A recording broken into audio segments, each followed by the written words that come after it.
FUE hair transplant, put in grafts all the way across the front and then down the temple areas. The reason he wanted to do this, two reasons. One is a little bit of veil pattern baldness or thinning it up there.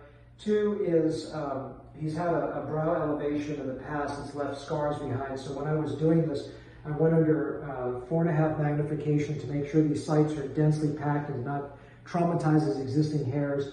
And also to make sure I covered the entire scar, which is the three goals. And the other nice thing with this is, since we wanted to create a more dramatic hairline, I really thought that the temple point should be done. And so I densely packed these temple points, which should look really nice. The trick with this, the difficulty thing here is, if you look, he's got salt and pepper hair here. He's got primarily gray across here, and then he's got a fade into darker. So this is actually, during the harvesting, I was trying to get enough whites to make this look good.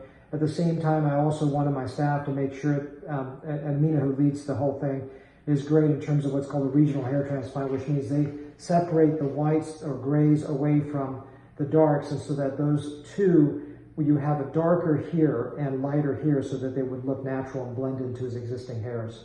So that's one day out from FUE transplant.